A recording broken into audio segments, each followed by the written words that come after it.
आपल्या आयुष्याची शेवटची परीक्षा म्हणून जर तुम्ही परीक्षा दिली आणि तसाच पद्धतीचा जर अभ्यास केला तर 100% तुम्हाला ज्या वर्षी तुम्ही अभ्यास करताय आणि ज्या वर्षी परीक्षा देताय तर ह्या परीक्षेमध्ये 100% यश मिळण्याशिवाय राहत नाही. मिका सिंग यांच्यावरचा तुम्ही मूव्ही पाहिला असेल, यांच्या आत्मकथा किंवा जीवनकथेवरचा, आणि याच्यामध्ये पाकिस्तानमध्ये एक रेस चालू असते आणि पाकिस्तानचा जो कोच असतो तो मिका सिंग यांना लांबून आवाज देतो, मिका सिंग ये आपके जिंदगी की आखरी रेस हो सकती है. तर मिका सिंग हे स्पर्धक असतात, जसे तुम्ही आणि आम्ही स्पर्धक आहोत. तर स्पर्धक या नात्याने मिका सिंग यांचं उत्तर खूप उत्तम असतं. त्या उत्तराने तुम्हाला, मला आणि अनेक जे पीडित आहेत, जे संघर्ष करते, ह्या सगळ्यांना प्रेरणा मिळते. त्यांचं उत्तर हे होतं, दौडूंगा भी वैसे ही, ये जिंदगी की आखरी रेस हो सकती है. आणि दौडूंगा भी वैसे ही असं म्हणणारे मिका सिंग त्या रेसमध्ये असे पळाले होते की पाकिस्तानच्या राष्ट्रपतींनी त्यांना फ्लाइंग सिख ही पदवी सुद्धा बहाल केली होती. कदाचित आपल्यापैकी बऱ्याच लोकांना ही पदवी सुद्धा मिळू शकते, जो अभ्यास तुम्ही करू शकता. पदवी नाही भेटली तर पोस्ट 100% मिळणार आहे. नमस्कार, ओरिजिनल सचिन गोळीक ह्या युट्यूब चॅनल मध्ये तुमच्या सर्वांचं स्वागत आहे. मी मार्गदर्शक या नात्याने याच्यापूर्वी भाग 1, 2, 3 बनवले होते आणि त्याला तुम्ही जो उदंड प्रतिसाद जो दिलेला आहे तर त्याच्याबद्दल तुम्हा सर्वांचे सर्वप्रथम आभार.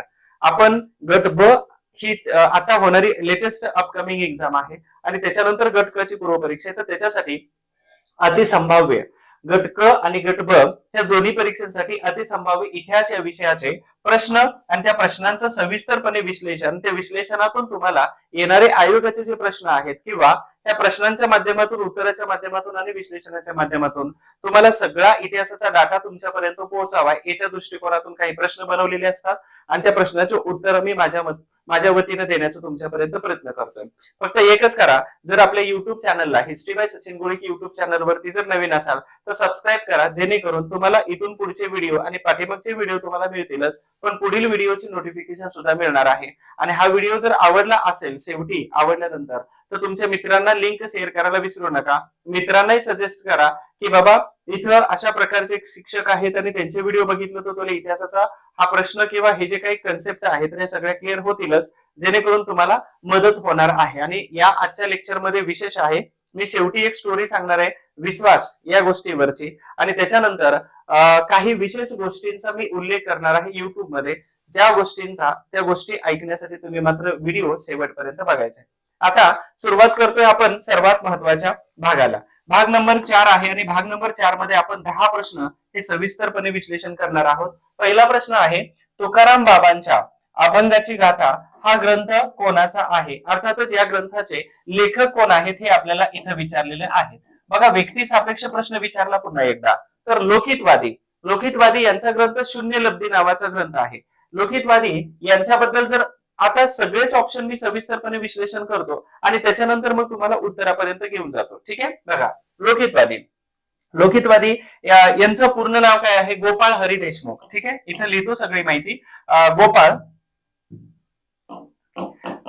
गोपाळ हरी देशमुख यांच्याबद्दल तुम्हाला सगळ्यांना माहिती असेलच की देशमुख का लागलं होतं, तर त्यांना महसूल वसूल करण्याचे अधिकार मिळालेले होते. मग कमेंट बॉक्स मध्ये सांगायचे लोकितवादी यांचं मूळ जन्मगाव जे आहे तर हे कुठलं होतं किंवा त्यांचं मूळ नाव काय होतं. ठीक आहे, आता गोपाळ हरी देशमुख यांना विशेष म्हणजे यांनी शतपत्रे लिहिलेली होती आणि ही जी शतपत्रे आहेत याची संख्या 108 आहे आणि हे भाऊ महाजन यांच्या प्रभाकर नावाच्या वर्तमानपत्रामध्ये लिहित होते. याच शतपत्रांना डॉक्टर बाबासाहेब आंबेडकर यांनी आपल्या मूकनायक 1920च्या वर्तमानपत्रामध्ये पुन्हा रिप्रिंट केलेलं होतं. आयोगाचा इथं बरोबर प्रश्न विचारलेला आहे. ठीक आहे, आता याच लोकितवादी यांची 1856 मध्ये कुठं नेमणूक झालेली होती? तर इनाम कमिशन म्हणून नेमणूक केली होती लॉर्ड डलहौसीने. इनाम कमिशन भारतामध्ये 2 वेळा आलेलं होतं. त्यापैकी पहिले इनाम कमिशन 1828 विल्यम बेंटिक आणि दुसरे इनाम कमिशन 1852 मध्ये हे लॉर्ड डलहौसीने बनवलेलं होतं. जी जमिनी दिलेल्या आहेत त्या जमिनी खऱ्याच त्यांच्या नावावर आहेत का किंवा त्यांना दिलेले आहेत तोंडी आणि म्हणूनच ते कसतात? मग अशा जमिनी ज्या आहेत तर 24,000 निघाल्या, 25,000 पैकी ह्या जमिनी इंग्रज सरकारने आपल्या ताब्यात घेतल्या. तर इनाम कमिशन म्हणून यांची नेमणूक केली होती. याच लोकितवादी यांनी जेव्हा गुजरातमध्ये किंवा त्या भागामध्ये बॉम्बे प्रांताचा जो गुजरातचा एरिया होता आणि म्हणून तिथं त्यांनी वेगवेगळ्या संस्था सुरू केलेल्या होत्या. म्हणजे तिचं नाव आहे गुजराती वक्तृत्व सभा, ठीक आहे. आणि त्याचबरोबर हे हितेच्छू नावाचं एक साप्ताहिक सुरू केलेलं होतं किंवा साप्ताहिक चालवत होते. तर ही लोकहितवादी यांच्याबद्दलची माहिती. पण लोकहितवादी यांना अजून एका विशेष गोष्टीसाठी ओळखलं जातं, ते म्हणजे आर्थिक विचारवंत होते आणि यांचे स्टेटमेंट्स खूप महत्वाचे आहेत परीक्षेच्या दृष्टिकोनातून. हे लोकहितवादी झाले, ठीक आहे. आता जागा कमी असल्यामुळं ही जी माहिती तुम्हाला सांगितली, तर तुम्ही लेक्चर बघत असताना आणि ह्या लेक्चरची जी पीडीएफ आहे, तर सरावासाठी मी तुम्हाला लेक्चर सुरू होण्याच्या अगोदर आपल्या हिस्ट्री फॉर ऑल या टेलिग्राम वरती पीडीएफ टाकत असतो. तर ती झेरॉक्स करायची, त्याला टिक मार्क करायचं, सोडवायचं, त्याच्यात उत्तरे मी देत नाही. आणि त्याच्यानंतर हा विश्लेषणाचा व्हिडिओ बघायचा. विश्लेषणाच्या व्हिडिओ मधून जो डाटा मिळतो त्या क्वेश्चन पेपर वरती किंवा तुमच्या इतिहासाच्या नोट्स मध्ये एक्स्ट्राचा डाटा तुम्हाला लिहायचा आहे आणि त्या डाट्यामधूनच तुम्हाला खूप सारी चांगल्या प्रकारची माहिती मिळणार आहे, ठीक आहे. आणि त्या माहितीचा उपयोग तुम्हाला परीक्षेमध्ये होणार आहे. झाले एक व्यक्ती. त्याच्यानंतर बाळशास्त्री जांभेकर यांच्याबद्दल बघूया. बाळशास्त्री जांभेकर म्हणजे स्त्री शिक्षणाचे पहिले पुरस्कर्ते, स्त्री शिक्षणाचे पहिले पुरस्कर्ते. याच्यावरती आयोगाने ऑलरेडी प्रश्न विचारलेला आहे. त्याचबरोबर हे वीरेश्वर क्षत्रे किंवा क्षत्रे जे आहेत, हे क्षत्रे यांचे गुरु होते मुंबईमध्ये, ठीक आहे. हे बाळशास्त्री जांभेकर आहेत. बाळशास्त्री जांभेकर यांनी दर्पण नावाचं वर्तमानपत्र सुरू केलं होतं. याचं फी पहिल्यांदा ₹1 होती आणि या दर्पण वर्तमानपत्रामध्ये इंग्रजी आणि मराठी या दोन्ही भाषेमध्ये काय केलं जात होतं, लिखाण. त्याचबरोबर 1840 मध्ये हे पहिला जो लोकहितवादींचा भाग आहे तो मी आता पुसून टाकतो. त्यांनी 1840 मध्ये दर्पण बंद पडल्यानंतर मासिक सुरू केलं, त्याचं नाव होतं दिग्दर्शन. हे मासिक सुरू केलं दिग्दर्शन. ह्याच बाळशास्त्री जांभेकर यांनी अक्कलकोटच्या युवराजाचे, अक्कलकोट इथं जे आहे स्वामी यांचं अक्कलकोट यांच्या युवराजाचे एक शिक्षक म्हणून त्यांनी महत्वाची भूमिका पार पाडलेली होती. आणि याच महत्वाचं बाळशास्त्री जांभेकर यांनी स्त्री शिक्षणाबरोबर सुधारणामतवादी मतप्रवाहामध्ये सुद्धा त्यांनी इन्व्हॉल्व झालेले होते. यांचे जे शिष्य होते तर भाऊ दाजी लाड आणि त्याचबरोबर दादाबाई नौरोजी हे महत्वाचे व्यक्ती म्हणजे यांचे शिष्य होते. दुसरी एक महत्वाची गोष्ट की एल्फिन्स्टन महाविद्यालयामध्ये पहिल्यांदा जर कोणी प्रोफेसर झाला असेल तर ते होते बाळशास्त्री जांभेकर. हे 2 नंबरच्या ऑप्शनची डिटेल्स मध्ये माहिती झाली. यानंतर विष्णू शास्त्री पंडित हा ऑप्शन आहे. तर विष्णू शास्त्री पंडित म्हणजेच काय, तर इथं तुकाराम बाबांच्या अभंगाची गाथा हा जो ग्रंथ आहे, हा विष्णू शास्त्री पंडित यांचे एक सर्वात महत्वाचे जवळचे मित्र होते. त्यांचं नाव आहे शंकर पांडुरंग पंडित. बघा, शंकर पांडुरंग पंडित. तर यांच्या मदतीनं त्यांनी हा ग्रंथ अशा प्रकारे लिहिलेला होता. म्हणून हा ग्रंथाचे लेखक कोण येतात, तर विष्णू शास्त्री पंडित हे त्या ग्रंथाचे लेखक आहेत. विष्णू शास्त्री पंडित यांनीच काय केलेलं होतं, अतिशय महत्वाचे समाजसुधारक येतात. कोणतं वर्तमानपत्र आहे, तर इंदू प्रकाश नावाचं वर्तमानपत्र सर्वात महत्वाचं आहे. त्याचबरोबर यांनी विधवा 1866 ला पुनर्विवाह मंडळी सुरू केलेली होती. आणि पुनर्विवाह मंडळी सुरू करून एका विधवेबरोबर सुरुवातीला विवाह केलेला होता. हे विष्णू शास्त्री पंडित होते, अतिशय महत्वाचे होते. बरं, अजून हे कुठे कामाला होते का, तर शाळा तपासनीस या पदावरती सुद्धा त्यांनी काम केलेलं होतं. शाळा तपासनीस आणि खूप महत्वाच्या कामामध्ये यांनी स्वतःला इन्व्हॉल्व करून घेतलेली होती. अशा पद्धतीने विष्णू शास्त्री पंडित यांनी काय केलेलं होतं, तर हा तुकारामांची गाथा हा ग्रंथ लिहिला होता शंकर पांडुरंग पंडित यांच्या मदतीनं. 66 मध्ये पुनर्विवाह मंडळी सुरू केलेली होती आणि त्याचबरोबर स्वतः एका विधवे बरोबर त्यांनी विवाह केलेला होता, ठीक आहे. याच्यानंतर बाबा पद्मनजी हा 4 नंबरचा ऑप्शन आहे. त्यांची इथं थोडक्यामध्ये माहिती लिहितो. तर यांनी यमुना पर्यटन नावाची कादंबरी लिहिली. यमुना पर्यटन. आणि ह्या कादंबरीमध्ये यमुना पर्यटन ही कादंबरी म्हणजे मराठीतली पहिली कादंबरी आहे.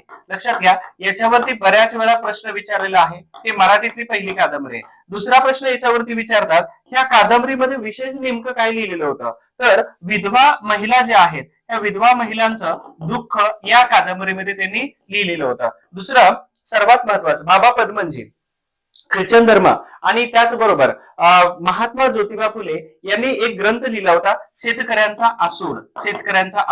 या ग्रंथाला या बाबा पद्मनजी यांनी प्रस्तावना लिहिलेली होती. लक्षात आलं. आणि म्हणून अशा पद्धतीनं ही जी माहिती आहे की तुकाराम बाबांच्या अभंगाची किंवा संत तुकाराम यांच्या अभंगाची गाथा हा लेखक कोण आहे किंवा ग्रंथ कोणी लिहिला होता, तर विष्णूशास्त्री पंडित यांनी लिहिला होता. पण विष्णूशास्त्री पंडित हे उत्तर डायरेक्ट सांगितलंच, पण त्याच्याबरोबरच लोकहितवादी गोपाळ हरी देशमुख समजावून सांगितले. त्याच्यानंतर बाळशास्त्री जांभेकर सांगितले. त्याचबरोबर बाबा पद्मनजी हे सुद्धा व्यक्ती महत्वाचे आहेत हे सांगितलेलं होतं. मग मी तुम्हाला एक प्रश्न विचारतो की जिवंतपणी प्रेत यात्रा पाहणारे पुण्यातले पहिले समाजसुधारक कोण होते? बघा, प्रश्न लक्षात ठेवा आणि त्या प्रश्नाचं उत्तर तुम्हाला कमेंट बॉक्स मध्ये सांगायचंय की जिवंतपणी स्वतःची प्रेत यात्रा पाहणारे समाजसुधारक कोण होते. दुसरा त्यालाच लागून प्रश्न, त्याच जिवंतपणी प्रेत यात्रेनंतर आपल्या अंत्ययात्रेसाठी स्वतः जिवंत असताना 20 रुपयाची तरतूद करणारे समाजसुधारक कोण होते, याची कमेंट बॉक्स मध्ये तुम्ही सगळ्यांनी उत्तर सांगायचंय. ही येणारी परीक्षा अतिशय महत्वाची आहे. कदाचित तुमच्या आयुष्याला युटर्न देणारी ही परीक्षा आहे. त्याच्यामुळे विशेष सोडायचं नाही आणि ह्या परीक्षेचा अभ्यास एवढ्या ताकदीने करायचा आहे, कितीही दिवस राहू द्या. ह्या परीक्षेचा अभ्यास मन लावून करायचा आणि जोरदार करायचा आहे. आदर्शच बनायचे की जेव्हा आपण अधिकारी बनतो. म्हणून ही परीक्षेचा अभ्यास अतिशय ताकदीनं आणि पूर्ण पद्धतीनं व्यवस्थित करून घ्यायचा आहे. बाकी सगळ्या मदतीसाठी आम्ही शिक्षक लोक आहोतच तुम्हाला. यानंतर आपण पुढच्या आणि महत्वाच्या 2 नंबर प्रश्नाकडे जातोय. विष्णू भिकाजी गोखले यांचं मूळ नाव कोणाचे आहे? हे मूळ नाव कोणाचं आहे? विष्णू भिकाजी गोखले हे मूळ नाव कोणाचे आहे? म्हणजे इथं टोपण नावाने ते वेगवेगळ्या प्रकारे समाजामध्ये परिचित होते. पहिलं नाव आहे लोकहितवादी. ऑलरेडी आपण क्वेश्चन नंबर 1 मध्ये यांच्याबद्दल बघितलं. विष्णू शास्त्री पंडित यांना सुद्धा प्रश्न क्रमांक 1 मध्ये आपण सविस्तर बघितलं आणि बाबा पद्मनजी यांचा सुद्धा प्रश्न क्रमांक 1 मध्ये आपण सविस्तरपणे डिटेल्स मध्ये बघितलं. म्हणजेच इथं काय आलं, तर हे नाव जे आहे तर हे कोणाचं आहे? गोपाळ हरी देशमुख. अर्थातच इथं गोपाळ हरी देशमुख यांचं नाव जे आहे तर आपण लोकहितवादी घेतलं. विष्णू शास्त्री पंडित यांचं नाव आपण पाठीमागेच बघितलेलं होतं. मग एकच ऑप्शन इथं राहून जातो, तो म्हणजेच विष्णू बुवा ब्रह्मचारी. याच्यामध्ये ब्रह्मचारी जो आहे तर ब्रह्मचारी म्हणजेच काय, तर यांनी आयुष्यभर लग्न केलेले नाही, आयुष्यभर लग्न केलेले नाही आणि म्हणून विष्णू बुवा ब्रह्मचारी यांचं जे मूळ नाव आहे तर ते विष्णू भिकाजी गोखले हे त्यांचं मूळ नाव आहे. पण विष्णू भिकाजी गोखले यांनी काय काय तर सर्वात महत्वाचे काही ग्रंथ लिहिलेले होते. हे ग्रंथ खूप महत्वाचे आहेत. बघा, या ग्रंथामध्ये समुद्र किनारीचा वाद, भावार्थ सिंधू, समुद्र किनारीचा वाद आणि त्याचबरोबर वेदोक्त धर्मप्रकाश हे 3 महत्वाचे ग्रंथ लिहिलेले होते. वेदोक्त धर्मप्रकाश, ठीक आहे, समुद्र किनारीचा वाद आणि भावार्थ सिंधू. तर अशा प्रकारचे यांनी ग्रंथ लिहिलेले होते. हे ग्रंथ खूप महत्वाचे आहेत. कोणासाठी, तर विष्णू भिकाजी गोखले किंवा इथं विष्णू बुवा ब्रह्मचारी यांचे. आणि म्हणून तुम्हाला ह्या ग्रंथावरती कधी कधी जोड्या लावा या फॉर्मॅटमध्ये प्रश्न विचारला जातो. तर 2 नंबर प्रश्नाचं उत्तर आणि त्याचबरोबर या बाकीचे ऑप्शन जे आहे तर याचं ऑप्शनचं विश्लेषण ऑलरेडी आपण पाठीमागच्या व्हिडिओमध्ये केलेलं होतं. ठीक आहे. आता यानंतर छोटीशी एक सूचना सांगायची आहे की येणारी परीक्षा जी आहे तर या परीक्षेमध्ये सुरुवातीला प्रत्येक विषयाचं सगळं पुस्तक आणि सगळ्या नोट्स वाचून होणं अशक्य आहे. त्याच्यामुळं कमी दिवसामध्ये जर काय होणार असेल तर वाचून होण्यापेक्षा कोणाकडून शिकणं किंवा ऐकणं किंवा पाहणं तर याच्यातून जास्त अभ्यास होतो. आणि म्हणून आपण इतिहासाची किमान एक 12 ते 14 व्हिडिओची एक बॅच आहे इतिहासाची, 1 डे रिव्हिजन बॅच. एका दिवसात होते किंवा 2 दिवसामध्ये तुम्ही वेगवेगळ्या 2 विषय जर 2 दिवसात घेतले तर दोन्ही विषय दोन्ही दिवसाला होऊन जातात. म्हणजे इथं समजा 7 व्हिडिओ आहेत, 14 व्हिडिओ आहेत, तर 14 मधले 7 व्हिडिओ आजच्या दिवशी बघा आणि 7 व्हिडिओ दुसऱ्या दिवशी बघा. आणि दुसरा एक विषय आहे त्याचे 4-5 व्हिडिओ आजच्या दिवशी आणि दुसऱ्या दिवशी. म्हणजे 2 दिवसात एका दिवसाला एक विषय संपतो. अशा पद्धतीने केलं तर म्हणून कमी दिवसाचा जो पिरियड असतो तो त्याच्यामध्ये रिव्हिजन बॅचेसच करायचे असतात. कारण सगळा डाटा आणि सगळ्या नोट्स आपल्या वाचून काय होणारे नसतात. आलं लक्षात. म्हणून ही जी बॅच आहे तर गट ब आणि क पूर्वसाठी 1 डे रिव्हिजन बॅच आहे. याच्यामध्ये इतिहास विषयाचे 2 पट व्हिडिओ बघता येतात तुम्हाला. 1 महिन्याची व्हॅलिडिटी आहे, 250 रुपये त्याची फी आहे.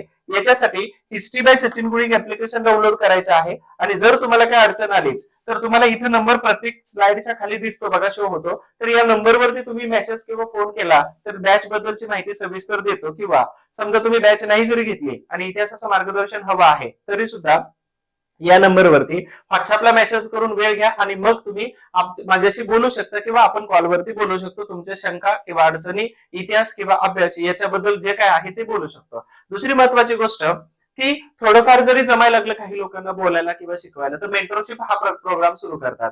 म्हणून मी पण काय केलं की बाबा मला युपीएससीचा अनुभव आहे, माझ्याकडे सक्सेस आहे किंवा माझ्याकडे होतं पोस्ट होणं ह्या सगळ्या गोष्टी. आणि याच्यानंतर काय झालं की मला असं वाटतं की मी इतिहासाबरोबर बाकीचे विषय सुद्धा खूप चांगल्या पद्धतीने करतो, कारण युपीएससी लिखाणाचा अनुभव आहे म्हणजे बाकीचे विषय, आणि माझा टेक्नॉलॉजिकली पार्ट खूप स्ट्रॉंग आहे, सायन्स टेक मधला टेक्नॉलॉजी. तर सुरुवातच न्यूक्लिअर टेक्नॉलॉजी शिकवून केलेली करिअरची, आता इतिहासावरती फक्त स्थिर स्थावर झालेलो आहे. तर मग मी काय म्हटलं की मुलांना थोडंसं भरकटवण्यापेक्षा 2025 मध्ये होणारी जी कंबाईन गट ब आणि गट क पूर्व परीक्षा जे आहेत, तर याच्यासाठी मी का मेंटरशिप बॅच सुरू करू नये, आणि केवळ 10 रुपये म्हणजे एक ऍप्लिकेशन मध्ये जस्ट फॉर्मॅलिटी म्हणून 10 रुपये फी ठेवली, ही ऍप्लिकेशन मध्ये बॅच आहे. मग मला वाटलं की मुलं कुठे चुकतात आणि काय करायला पाहिजे काय नाही करायला पाहिजे, तर याच्यासाठी मी मेंटरशिपची बॅच इथं मेंटरशिप प्रोग्राम सुरू केला 1 to 1, आणि यांचा एक विशेष असा ग्रुप बनवल्यानंतर मग त्या ग्रुपमध्ये तुम्हाला इन्स्ट्रक्शन दिल्या जातील, तुमचं काम सांगितलं जाईल. याच्यावरती काम आता थोडंसं आता वेगाने सुरू होणार आहे, आणि म्हणून ह्या पूर्व परीक्षेसाठी हे मेंटरशिप बॅच आहे की ज्याच्यामध्ये अभ्यासाचं नियोजन, विषयानुसार वेगवेगळे मार्गदर्शक आणि मीच सगळे विषय, आणि त्याचबरोबर काही शिक्षकांचा, त्याचबरोबर पीवाय किंवा हे वैयक्तिक मार्गदर्शन, पीडीएफ आणि अप्रोच बिल्डिंग. तर तुम्हाला डेव्हलप करण्यासाठी चुकीचं काही होऊ नये आणि व्यवस्थित याच्यासाठी ही अशा प्रकारची एक बॅच. मग याच्यामध्ये हा नंबर आहे, मेंटरशिप बॅच बद्दल अधिक माहिती मी याच्यावरती देऊ शकतो, किंवा ऍप्लिकेशन मध्ये गेला तर सगळी माहिती दिलेली आहे, सविस्तर वाचा आणि मग 10 रुपये खर्च करा त्या ठिकाणी. ठीक आहे, आपलं अशा पद्धतीने इथं झालेलं आहे सूचना. आपला 3 नंबरचा प्रश्न येतोय, दांडी यात्रेची तुलना डॉट डॉट यांनी कोणी, तर नेपोलियन एल्बावरून पॅरिसकडे गेला असे केलेले आहे. तर दांडी यात्रा सुरू कधी झालेली होती? 12 मार्च 1930 मध्ये दांडी यात्रा सुरू झालेली होती. ती 6 एप्रिल 1930 मध्ये दांडी यात्रा ही दांडी या ठिकाणी पोहोचलेली होती. तर ही दांडी यात्रा साबरमती ओके, तर साबरमती आश्रमातून निघाली आणि सुरत या ठिकाणी असणाऱ्या दांडी या ठिकाणी पोहोचलेली होती.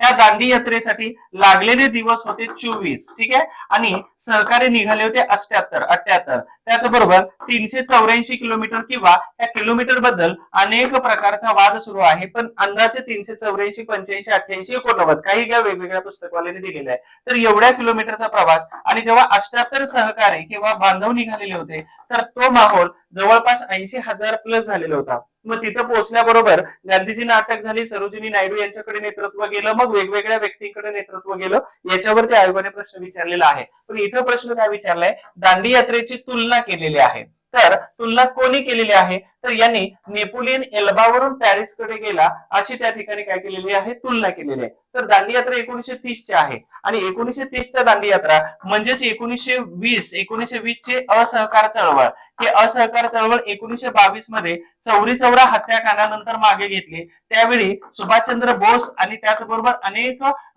फेरवादी नेत्यांनी त्यांच्यावरती टीका केली. त्या फेरवादी नेत्यामध्ये CR दास यांचा मृत्यू 1925 ला झाला.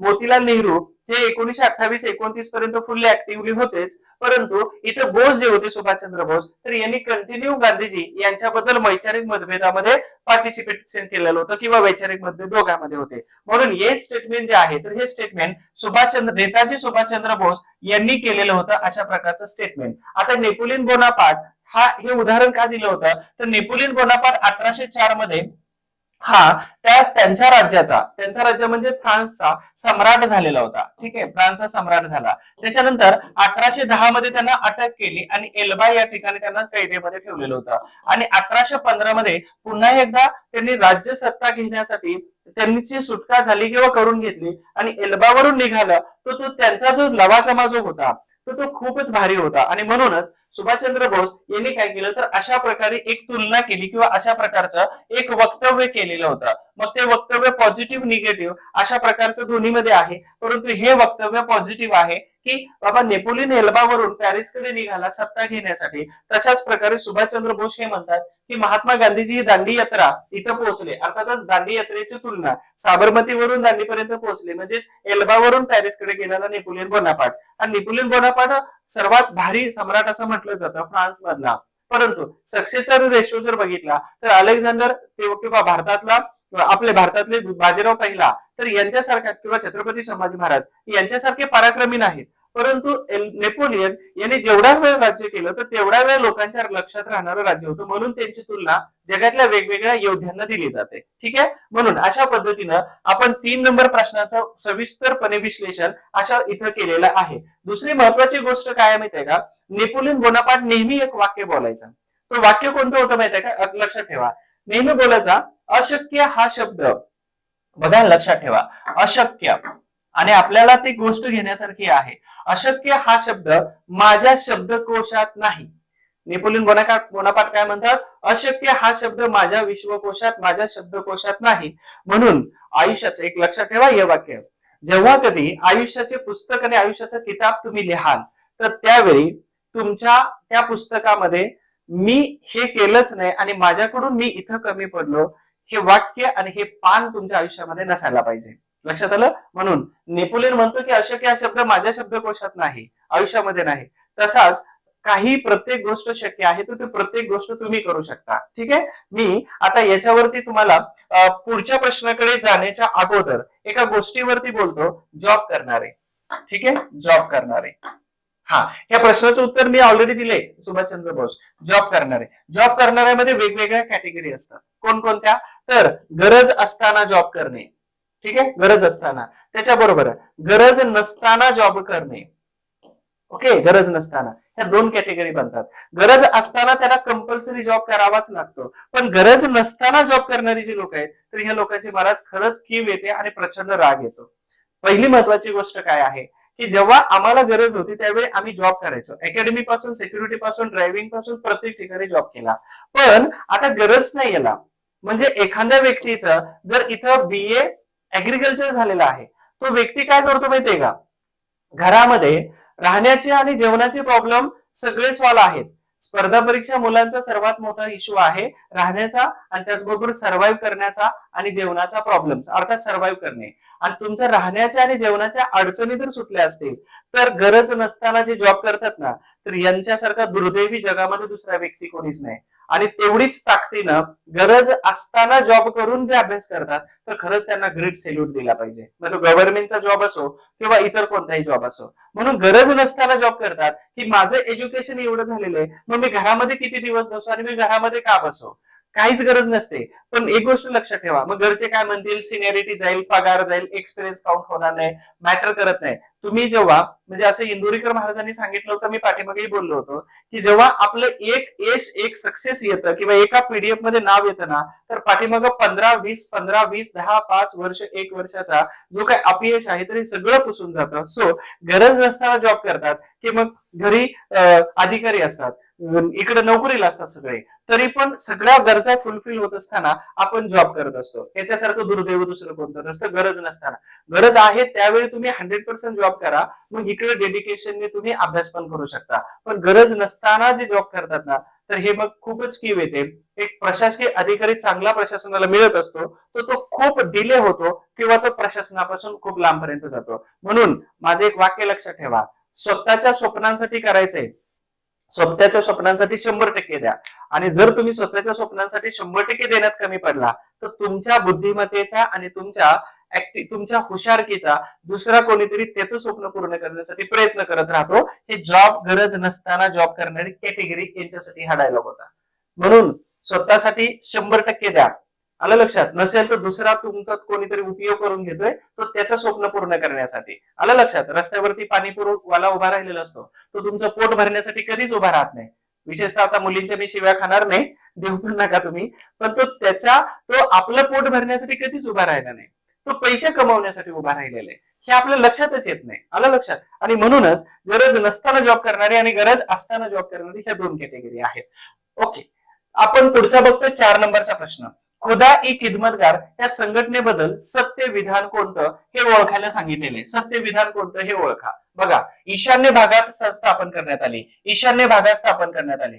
बॅरिस्टर मोहम्मद अली जिना यांचे अनुयायी खान अब्दुल गफार खान यांनी ही स्थापन केली. मला सांगा, खुदा ई खिदमतगार ही संघटना, त्याचबरोबर हे अब्दुल गफार खान हे कुठले होते हो, तर वायव्य भागामध्ये होते. अर्थातच इथं दिशा चुकलेली आहे. वायव्य भाग म्हणजेच कोणता, तर आजचा भारत आणि अफगाणिस्तानचा जो इंडिया आणि अफगाणिस्तानचा जो एरिया आहे किंवा पाकिस्तानला टच करून गेलेला, तर या एरियामध्ये खान अब्दुल गफार खान यांचं घर गेलं, म्हणून यांना वेगवेगळ्या नावाने ओळखलं जातं. सीमांत गांधी, लक्षात ठेवा, बच्चा खान, सीमांत गांधी, बादशाह खान, ठीक आहे, खान अब्दुल गफार खान, या 4-5 नावाने ओळखलं जातं. आणि भारताच्या बाहेरील व्यक्तीला भारतरत्न पुरस्कार 2च व्यक्तींना दिलेला आहे. त्यातले एकमेव व्यक्ती आहेत खान अब्दुल गफार खान आणि दुसरे व्यक्ती आहेत साऊथ आफ्रिकेचे पहिले कृष्णवर्णीय राष्ट्रपती, ज्यांचं नाव तुम्ही मला कमेंट बॉक्स मध्ये सांगणार आहात कोण आहेत दुसरे भारतरत्न पुरस्कार प्राप्त जे भारताच्या बाहेरचे व्यक्ती आहेत. ठीक आहे, बघूया. तर इथं वायव्य दिशा आहे आणि वायव्येला कोणता देश आहे आपल्या, तर पाकिस्तान आहे. म्हणजेच हे पाकव्याप्त काश्मीर अर्थातच पाकिस्तानचे झाले, म्हणजेच त्यांना सीमांत गांधी असं म्हटलं जातं आणि गांधीजींचे खूप चांगले अनुयायी होते. तर हे वायव्य म्हणजेच हा ऑप्शन चुकला. दुसरे बॅरिस्टर मोहम्मद अली जिना यांचे ते अनुयायी होते, चुकीचं आहे. तर यांचे अनुयायी कोण कोण होते, मग इथं याह्या खान असतील किंवा अनेक लोक जे आहेत जे पाकिस्तान निर्मितीनंतर तिथं महत्वाच्या पदावरती काम करत होते, तर ही लोक मोहम्मद अली जिना यांचे अनुयायी बनलेले होते. पण अजून एक महत्वाची गोष्ट तुम्हाला सांगतो की 1945 मध्ये जेव्हा सिमला परिषद भरलेली होती, तर सिमला परिषदेमध्ये इंडियन नॅशनल काँग्रेस यांच्या वतीने पटेल आणि नेहरू हजर होते. तर त्यावेळी खान अब्दुल गफार खान, मौलाना अबुल कलाम आझाद या सगळ्या लोकांनी गांधीजी मोहम्मद अली जिना यांची मनधरणी करण्याचा प्रयत्न केला. पण जिना यांनी मौलाना अबुल कलाम आझाद आणि या सगळ्या लोकांना आपल्या बाजूने या असं सांगितलं. त्यावरती टीका केली, ते आले नसल्यामुळं की तुम्ही गद्दार आहात आपल्या धर्माशी. ठीक आहे, म्हणून या प्रश्नाचं उत्तर हे सुद्धा नाही. म्हणजेच इथं प्रश्नाचं उत्तर काय येतं, तर कोणतंही नाही. तर 1 नंबर प्रश्नाचं उत्तर आहे. आता थोडक्यात याच्यावरती बोलूया की नेमकी खुदाई खिदमतगार ही संघटना कोणत्या कालावधीमध्ये सुरू झाली होती. तर गांधीजींनी जेव्हा इथं सविनय कायदेभंगाची चळवळ सुरू केलेली होती, तर त्याच दरम्यान वायव्यमध्ये, वायव्य म्हणजेच कुठं, तर रावळपिंडी किंवा त्याच पेशावर या एरियामध्ये, पेशावर या भागामध्ये खुदाई खिदमतगार संघटना सुरू केली. त्यांनी लाल डगलेवाले असंही म्हटलं जात होतं. त्यांनी पख्तून नावाचा प्रांत आहे, तर पख्तून नावाचा मासिक सुरू केलेलं होतं आणि याच्यावरती गढवाल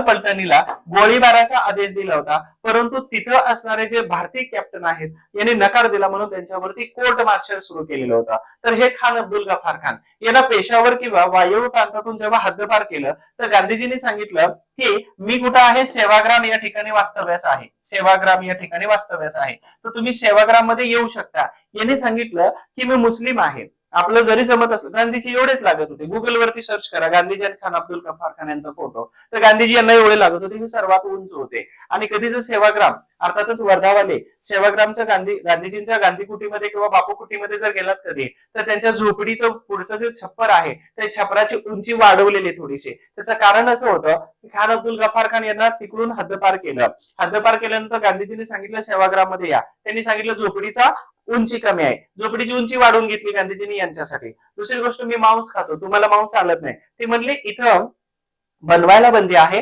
खायला बंदी नाही. ते बाहेर बनवायचे आणि तिथं खायचे. असा एक छोटासा संदर्भ मी वाचलेला होता, तर तो संदर्भ शोधतो आणि मग तुमच्यापर्यंत पोहोचवतो. पण ही स्टोरी सांगितलेली होती, मला एकाने वाचली आणि त्याच्यानंतर मी सांगितलेली होती. तर हे खान अब्दुल गफार खान डगलेवाले होते. गढवाल पलटण, लाल पख्तून, पेशावर हे सगळे संघटनेबद्दलची 1930 ची माहिती आहे. परीक्षेला प्रश्न विचारला जाऊ शकतो. अशा पद्धतीने आपण 4 नंबर प्रश्नाचं उत्तर सविस्तरपणे दिलेलं आहे.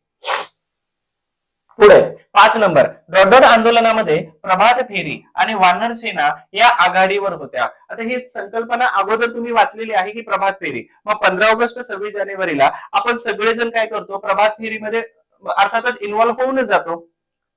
बर, या प्रभात फेरी आणि वानर सेना ही खालीलपैकी कोणत्या आंदोलनाला विरोध करण्यासाठी केलेली होती. म्हणून चले जाव छोडो भारत, चले जाव 1942 आहे. स्वदेशी आंदोलन 1905 आहे. तर त्यावेळी अशा प्रकारचा काही संदर्भ येत नाही. त्याच्यानंतर असहकार आंदोलन आहे, हे 1920 आहे. त्यानंतर सविनय कायदेभंग हे 1930 आंदोलन आहे. बरं, विशेष म्हणजे लक्षात घेऊया की प्रभात फेरी आणि वानर सेना नेमकी कोणाची आहे, तर ही इंदिरा गांधी जी आहेत यांनी सुरू केलेली, महत्वाची इंदिरा गांधी यांनी सुरू केलेली प्रभात फेरी आणि वानर सेना. तर ही प्रभात फेरी आणि वानर सेना. बरं, त्याचबरोबर एवढ्यावरतीच हे लिमिटेड किंवा एवढ्यावरतीच हे अवलंबून राहत नव्हते. तर बाल चरखा संघ याची सुद्धा सुरुवात ह्या इंदिरा गांधी यांनी आपल्या 1930च्या सविनय कायदेभंग चळवळीमध्ये केलेली होती.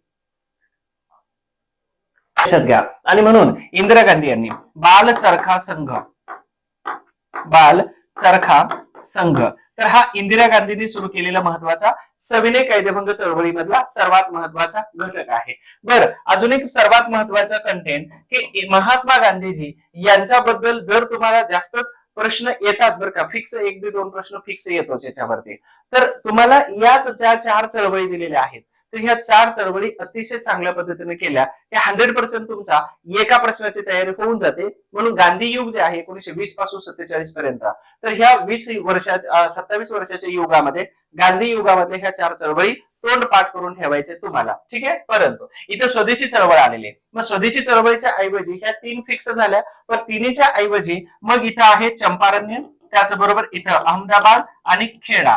ठीक आहे. तर एवढ्या ह्या महत्वाच्या 1, 2, 3 आणि 4 या 4 चळवळी तुम्हाला करायच्या आहेत. या प्रश्नाचं उत्तर आहे सविनय कायदेभंग चळवळ, जी 1930 मध्ये इंदिरा गांधी, आणि म्हणून एवढं योगदान बालवयातच दिलेलं होतं यांनी. मग भारताच्या प्रधानमंत्री होण्यासाठी त्या किती पात्र असतील आपण याच्यावरती विचार केलेला बरा. ठीक आहे. अशा पद्धतीने आपण 5 नंबर प्रश्नाचं उत्तर सविस्तरपणे दिलेलं आहे. जर तुम्ही या आपल्या युट्यूब चॅनलवरती नवीन असाल तर सबस्क्राईब करायला विसरू नका, लाईक पण करा, आणि जर तुमच्या काही सूचना असतील तर त्या खाली कमेंट बॉक्स मध्ये टाकायला विसरू नका. जर तिथं नाही करता येत तर हा नंबर सेव्ह करून ठेवा आणि मलाही तुमचं नाव आणि जिल्हा पाठवा, म्हणजे तुम्ही कोणत्या जिल्ह्यातून टॉपला करणार आहात तर हे पण माझ्यापर्यंत आलं पाहिजे. दुसरी महत्वाची गोष्ट की या नंबरवरती तुम्ही नाव जिल्हा पाठवला की मी पण तुमचा नंबर सेव्ह करतो, आणि सेव्ह केल्यानंतर कधीतरी तुमचा नंबर एडिट करण्याची आम्हालाही संधी द्या शिक्षकांना. याच्यासारखी गुरुदक्षिणा दुसरी कोणती नसते. तसंही पास झाल्यानंतर कोणी लक्षात ठेवतच असं नाही, आणि लक्षात कमी ठेवणारी लोक असतात.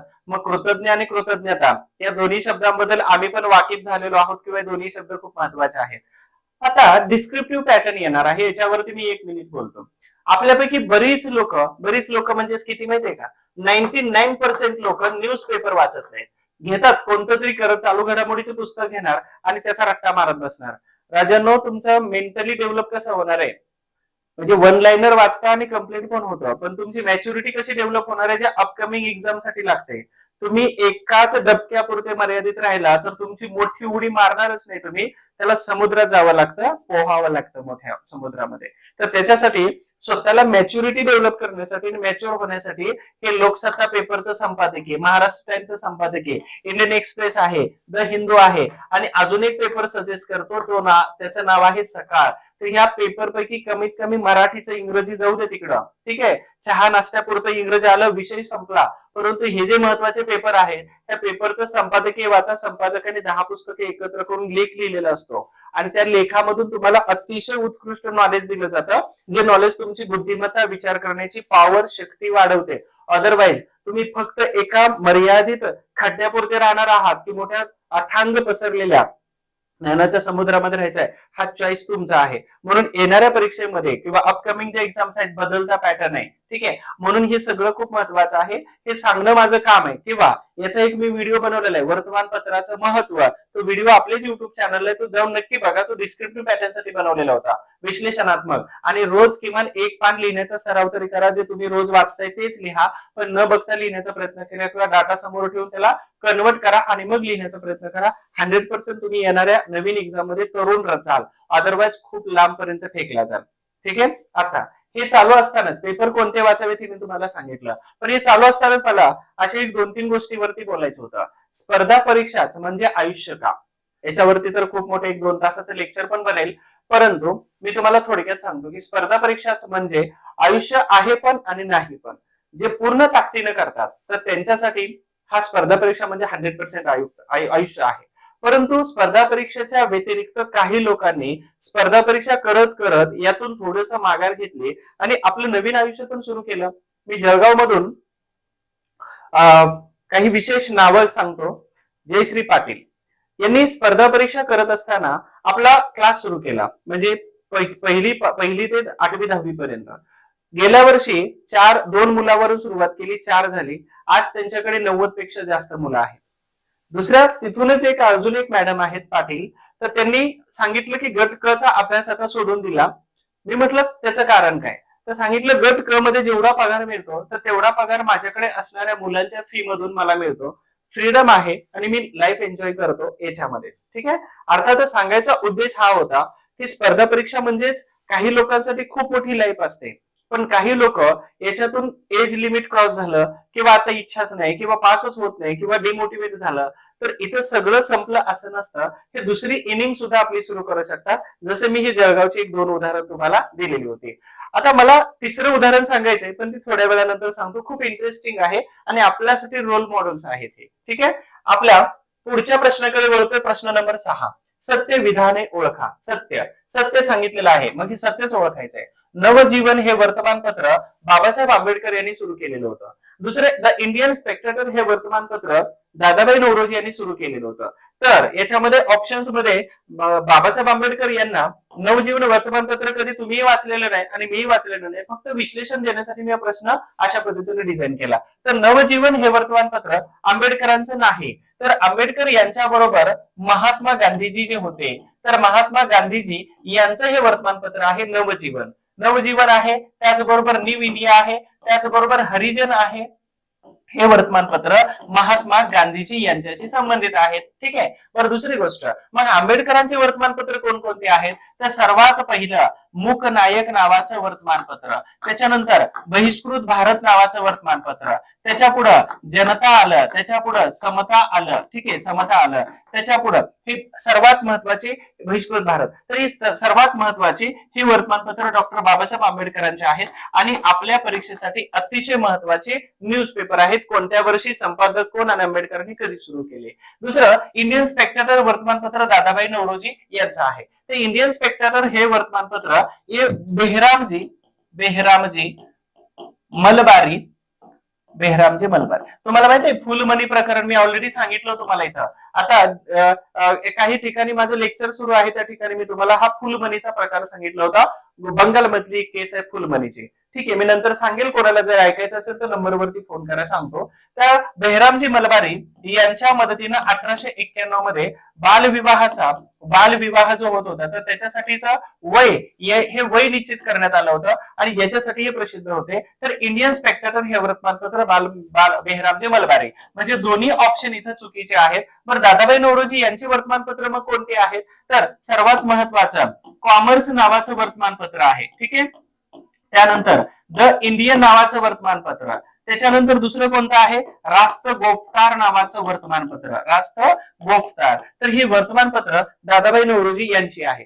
यांनी भारतीय संपत्तीचा निसारणाचा सिद्धांत मांडलेला होता आणि हेच इंग्लंडच्या पार्लमेंटमध्ये गेलेले पहिले भारतीय व्यक्ती होते. त्याचबरोबर दादाभाई नौरोजी भारतीय राष्ट्रीय काँग्रेसचे 3 वेळा अध्यक्ष राहणारे एकमेव व्यक्ती आहेत आणि यांना भारतीय राजकारणाचे पितामह म्हटलं जातं. तर हे दादाभाई नौरोजी आहेत. म्हणून दोन्ही विधानं इथं चुकीची आहेत. म्हणजेच आपल्या प्रश्नाचं उत्तर आहे की सत्य विधान इथं कोणतंही नाही. आय होप्स वर्तमानपत्र हा टॉपिक करून जावा. वर्तमानपत्राचं विभाजन चांगल्या पद्धतीने करा, जेणेकरून तुम्हाला त्याचा अभ्यास केला की तुम्हाला परीक्षेमध्ये 100% फायदा होऊ शकतो. ठीक आहे. अशा पद्धतीने आपण 6 नंबर प्रश्नाचं उत्तर सविस्तरपणे दिलेलं आहे. पुढं 7 नंबरचा प्रश्न आहे, सत्य विधान ओळखा. सेम फॉर्मॅट आहे. भाऊ महाजन यांनी 1874 मध्ये ज्ञानदर्शन हे मासिक सुरू केलं. ठीक आहे. मी हायलाइट कुठे करतोय, परीक्षेमध्ये तसंच तुम्हाला हायलाइट करायचंय. दुसरं, भाऊ महाजन यांचं मूळ आडनाव हे मुरकुटे होतं. मूळ आडनाव मुरकुटे होतं. ठीक आहे. बघा, पहिलं भाऊ महाजन यांनी 1874 मध्ये ज्ञानदर्शन, हे 1874 चुकलेलं आहे. या ठिकाणी तुम्हाला 1854 वर्ष पाहिजे होतं. बाकीचं हे सगळं बाकीचं आपलं बरोबर येऊन गेलं. ठीक आहे. इथं हा ऑप्शन चुकीचा आला. भाऊ महाजन यांचं मूळ आडनाव हे कुंटे होतं, तर कुंटे नाही, कुंटे होतं, मुरकुटे नाही. मग हे मुरकुटे आडनाव कोणाचं होतं? नाना जगन्नाथ शंकर सेठ यांचं आडनाव हे आहे. नाना जगन्नाथ शंकर शेठ यांचं आडनाव मुरकुटे आहे. बरं, भाऊ महाजन यांनी वर्तमानपत्र जे बनवले तर प्रभाकर वर्तमानपत्र बनवलं. त्याच्याबरोबरच ज्ञानदर्शन, ठीक आहे, ज्ञानदर्शन वर्तमानपत्र बनवलं. बरं, याच्याबरोबरच अजून सर्वात महत्वाचे वर्तमानपत्र त्या भाऊ महाजन यांनी बनवली. त्याच्यामध्ये लोकहितवादी आपले लिखाण करत होते. ठीक आहे. आणि म्हणून इथं दोन्ही पण ऑप्शन चुकीचे आले. म्हणजेच या प्रश्नाचं उत्तर पण काय केलं, तर 3 नंबरचा ऑप्शन आला की सत्य विधान ओळखा. तर सत्य विधान यापैकी कोणतंही नाही. मला लक्षात. म्हणून भाऊ महाजन, त्याचबरोबर नाना जगन्नाथ शंकर शेठ यांच्यावरती मी ऑलरेडी एक व्हिडिओ बनवलेला आहे, नाना जगन्नाथ शंकर शेठ यांच्यावरती. तर तो व्हिडिओ तुम्ही बघायला विसरू नका. त्याचबरोबर लोकहितवादी यांच्यावरती पण व्हिडिओ बनवलेला आहे. तर याची लिंक इथं दिसते तुम्हाला, तर तोही व्हिडिओ नंतर बघा, आपलं हे लेक्चर संपल्यानंतर. अशा पद्धतीने 7 नंबर प्रश्नाचं उत्तर सविस्तर झालेलं आहे. यानंतर पुढचा प्रश्न येण्याच्या अगोदर मी जुनं औरंगाबाद आणि सध्याचं छत्रपती संभाजीनगर इथून काही मुलांची स्तुती करू इच्छितो. संदीप पाटील नावाचे एक स्टुडंट आहेत आणि त्यांनी 10 मुलांचा ग्रुप बनवला. त्यामध्ये एका मुलीचा समावेश आहे. तर 10 मुलं काय करतात, त्यांनी एक हॉल भाड्याने घेतला आणि त्या हॉलमध्ये बेंचेस किंवा अशा प्रकारची रचना केली. ते 10च्या 10 लोक 100% पास होणार या उद्देशाने पेटून उठलेले आहेत.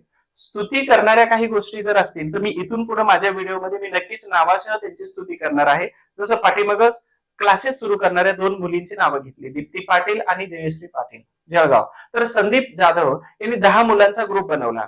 ते लीडर अर्थात प्रत्येक जण तिथे लीडर आहे, नेतृत्व कोणी करत नाही आणि ते आयोगाच्या पॅटर्न प्रमाणे त्याच वेळेला टाइम लावून टेस्ट घेतात. मार्केटमध्ये एमपीएससीच्या जेवढे क्वेश्चन पेपर आहेत तर सगळेचे सगळे क्वेश्चन पेपर ते टाइम लावून सोडवतात आणि त्यांच्यासाठी जे काही मदत लागते तर मी किंवा माझ्यासारखे अनेक शिक्षक त्यांना करतातच, पण त्यांचा गौरव केला पाहिजे. कारण त्याचं असं आहे की ते कामच तशा पद्धतीचं करतात आणि 100% मला अशी अपेक्षा आहे किंवा मी शुभेच्छा देतो की ते 10च्या 10 लोक 100% त्या ट्रेनिंग सेंटरमध्ये जातील जिथं PSI ST ASO चं ट्रेनिंग असेल. आलं लक्षात? आणि मग ही पुढच्या व्हिडिओमध्ये मी नक्की सांगेल की यापैकी किती आणि सगळेच्या सगळे लोक गेलेत की नाही.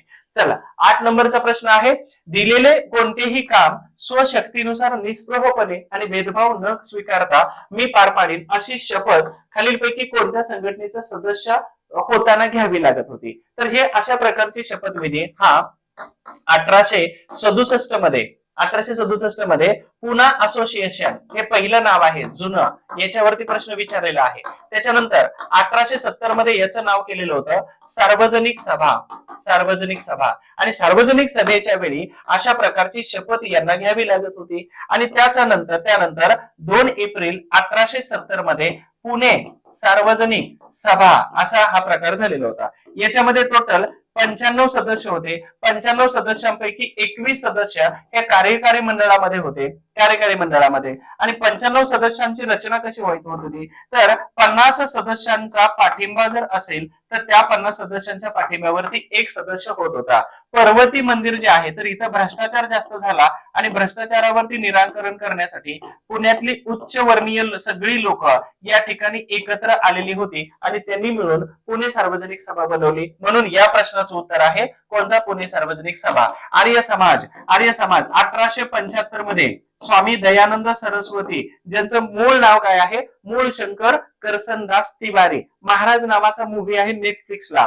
आणि वैष्णव धर्मामध्ये चरण पूजेच्या नावावरती मुलींचं लैंगिक शोषण केलं जातं. ही केस 1861-62 मध्ये बॉम्बे हायकोर्टामध्ये गेली आणि त्याच्यानंतर ती केस जिंकलेले होते करसनदास नावाचे एक समाजसुधारक, ते हे नव्हते. तर यांचं मूळ नाव आहे मूळशंकर. ठीक आहे, मूळशंकर. याच्यावरती 18ला प्रश्न विचारलेला आहे. मूळशंकर तिवारी. स्वामी दयानंद सरस्वती, ठीक आहे, यांनी मुंबईमध्ये स्थापना केली आणि मुंबई नंतर 2 वर्षामध्ये याचं मुख्यालय लाहोर मध्ये घेऊन गेले. लाला हंसराज यांच्यानंतर लाला लजपत राय आणि सगळी लोक आर्य समाजाचे महत्वाचे व्यक्ती बनून गेलेले होते.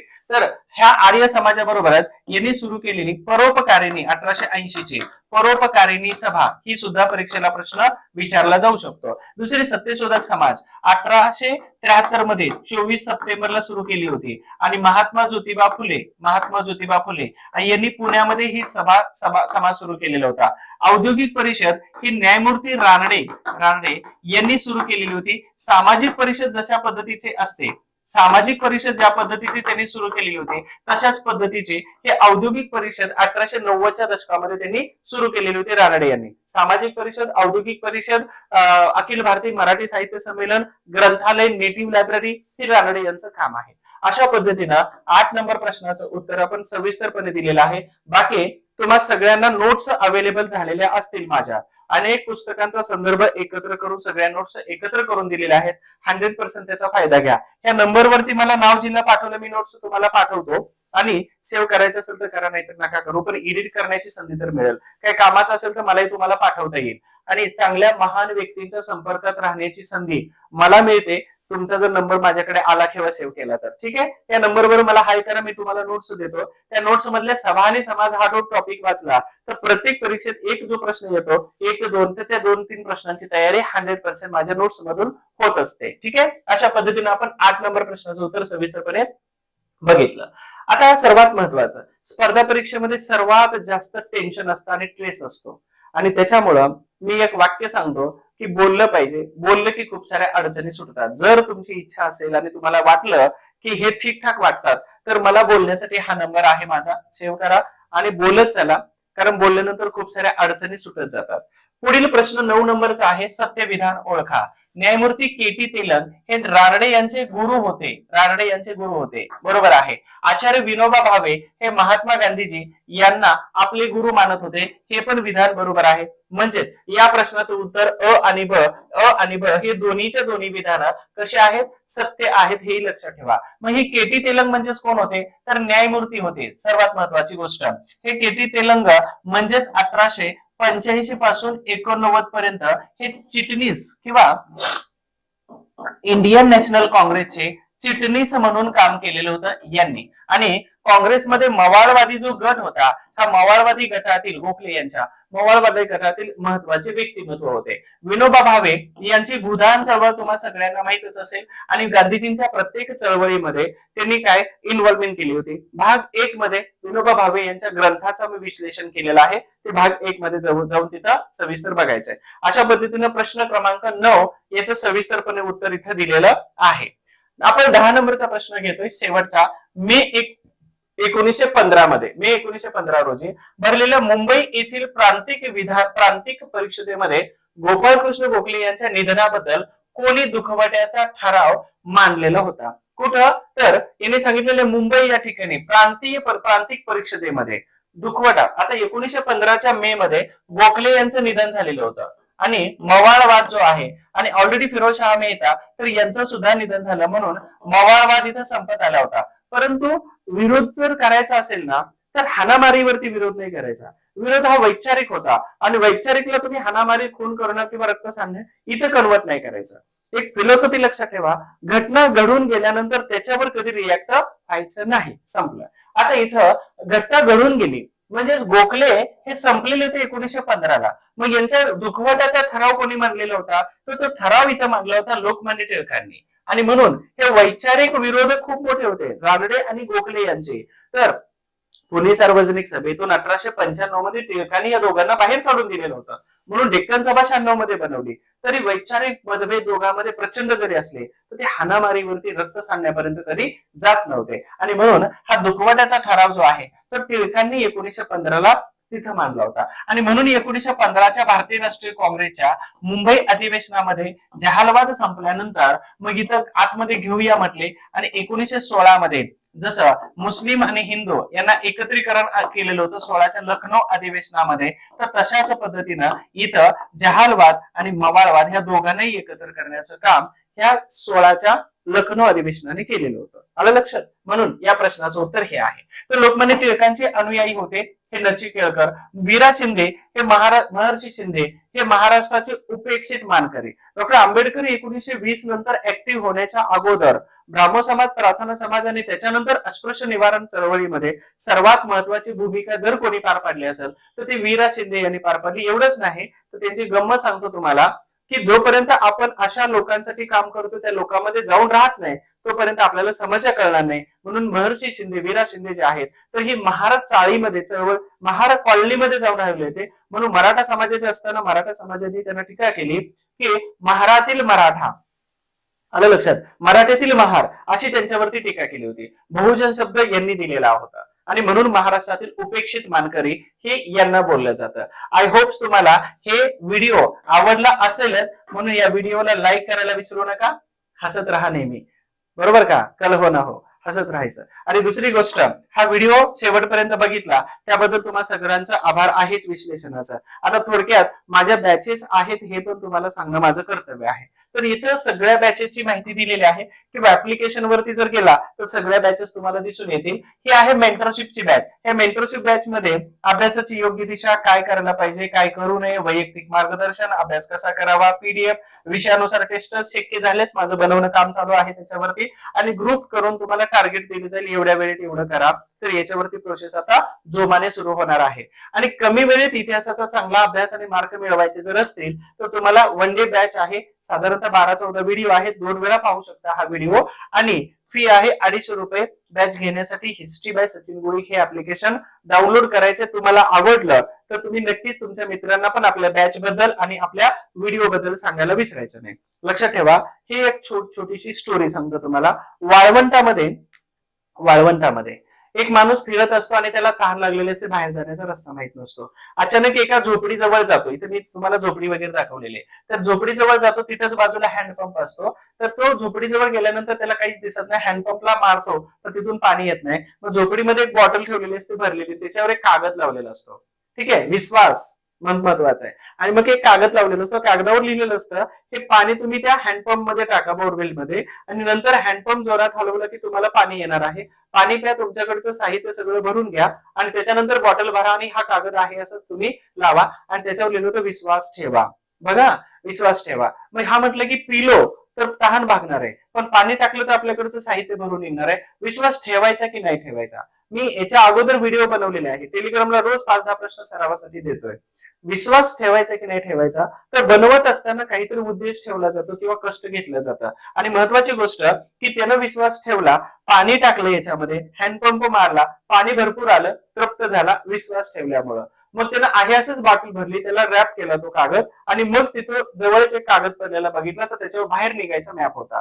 तर आम्ही सुद्धा तुम्हाला बाहेर काढण्यासाठी तुम्हाला विश्वास ठेवावा लागेल मार्गदर्शक आणि शिक्षकावरती. तर ही स्टोरी होती. डिस्क्रिप्टिव्ह पॅटर्न साठी अशा प्रकारची एक पीडीएफ बनवलेली आहे. याच्यावरती तुम्ही लिखाण करा. मी तुम्हाला व्हॉट्सअपला पाठवू शकतो, टेलिग्रामला टाकलेली आहे ऑलरेडी, परत टाकतो. आणि त्याच्यावरती लिखाण करा डिस्क्रिप्टिव्ह पॅटर्न 2025 तपासायला पाठवा. फ्री मध्ये तुम्हाला तपासून तुमची उत्तरं दिली जातील. तर ही पीडीएफ अशा प्रकारची मिळवू शकता. ठीक आहे, म्हणून अडचणी असतील अभ्यासाच्या तर इथे बोललं पाहिजे. आणि नेहमी हॅपी राहायचंय, हेल्दी राहायचंय, आणि आपला व्हिडिओ लाईक करायचंय, कमेंट करायचंय, शेअर करायचं तुमच्या मित्रांना. आणि आपल्या चॅनलवरती जर तुम्ही नवीन असाल तर सबस्क्राईब करायला विसरू नका.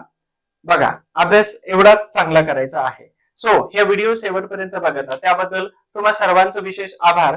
Thank you so much. तुमच्या आरोग्यासाठी आणि तुमच्या अभ्यासासाठी, बस तसेच तुम्ही चांगले अधिकारी होण्यासाठी माझ्याकडून आणि आपल्या हिस्ट्री बाय सचिन गोळी युट्यूब कडून सुद्धा तुम्हा सगळ्यांना खूप खूप शुभेच्छा असतील. Wish you all the best. खूप चांगला प्रयत्न करा. थँक्यू.